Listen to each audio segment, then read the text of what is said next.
Assalamualaikum warahmatullahi wabarakatuh. Alhamdulillahirobbilalamin. Puji syukur wa ta'ala Allah subhanahu wa ta'ala atas segala rahmat, nikmat, taufik, hidayah dinangkum pagi ini, kenikmatan yang berupa kesehatan tentunya wajib kita mensyukuri. Salam dan sholawat semoga ditetapkan pada junjungan kita Nabi Agung Muhammad Sallallahu Alaihi Wasallam, di mana kita selalu menanti berharap syafaat beliau di yaumul akhir nanti. Amin Allahumma. Kemarin saya masih mendapatkan WA, Bang, itu untuk mengikuti sekolah itu bagaimana caranya, biayanya berapa? Lantas saya jawab, semua kita siapkan gratis, tidak ada yang bayar, karena kita sepakat dari awal dulu bahwa pergerakan ini merupakan gerakan sosial. Bapak Ibu sekalian, perlu kita pahami bersama dalam konteks pergerakan Banyu Bening mengawali pergerakannya dari 2012, karena di 2011 kita mematangkan harus bagaimana, kemana, seperti apa pergerakan kita. Baru di 2012 itulah kita deklarasi Banyu Bening, sekaligus kita melangkah bergerak dengan sesuai dengan program-program yang kita mampu. Kembali lagi pada Bapak Ibu sekalian, harapan besar dari kami Banyu Bening pada Bapak Ibu sekalian, tentunya nanti setelah memahami terhadap air hujan, karena kita ada di dua sisi, satu sisi kita masuk ke lini mitigasi, sisi lain kita masuk pada manfaat air hujan terkait dengan kesehatan. Kita tahu saat ini bahwa kondisi air tanah kita secara nasional sudah masuk pada zona merah. Pertanyaannya kan, apakah masih layak untuk kita konsumsi atau tidak? Dari Banyu Bening menawarkan satu solusi penyelesaian terkait dengan kebutuhan air bersih, air yang manfaatnya besar sekali dan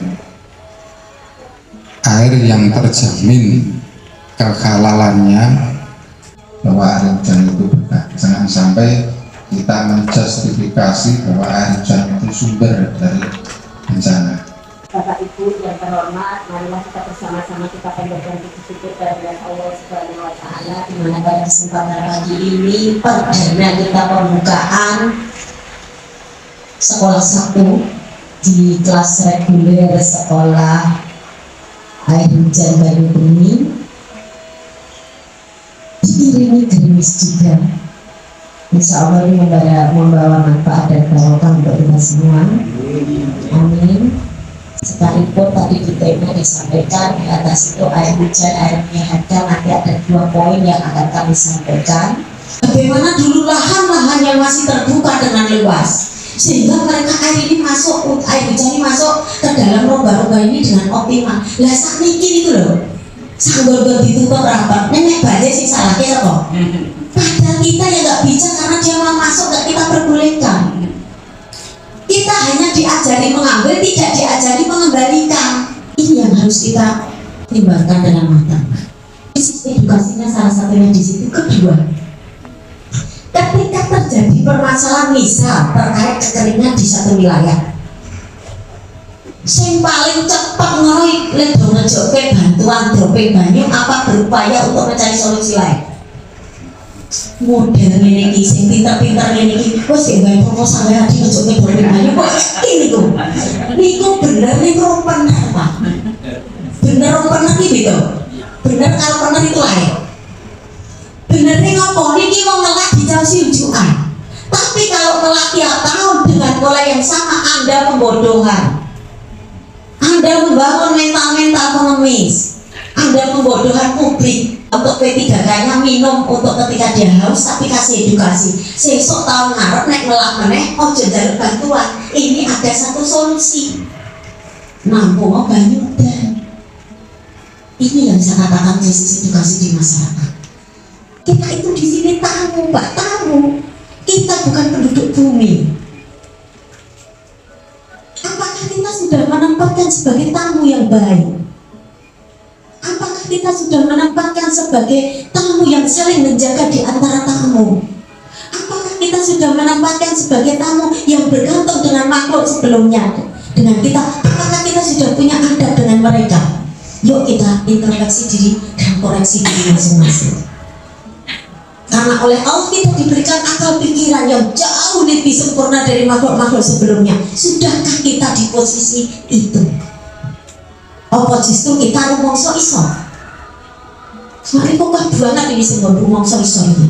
Tapi bagaimana kita kembali menempatkan diri sing iso rumongso bahwa kita hanya tamu.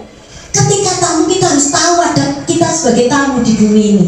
Bagaimana kita menjaga keseimbangan dalam kita hidup bersama ini. Keseimbangan gak hanya sesama manusia, karena kita bergantung sama makhluk lain. Kalau tumbuhan cukup bergantung sama air, lantas boleh. Hewan bergantung dengan tumbuhan dan air. Lah kita ini bergantung sama sebelum-sebelumnya semuanya. Ya air, ya tanaman, ya hewan. Mestinya kalau kita itu tepat sebagai khalifatul fir'at, bencana itu tidak semakin meluas saat ini. Tapi apa yang terjadi? Berarti bencana itu sebenarnya bencana pikir kita dalam pengelolaan yang belum tepat. Bagaimana kita menjadi orang-orang yang solusi terhadap permasalahan ini gitu. Kalau kita kaitkan bagaimana kemudian kita membangun kesadaran masyarakat sehingga perilaku untuk memanfaatkan menjaga lingkungan dengan baik ini menjadi budaya kita, budaya di masyarakat kita. Jadi budaya itu jangan diartikan sekedar yang sifatnya kesenian, tidak. Budaya itu adalah kebiasaan perilaku. Siapa kita? DPD PPMI Sleman.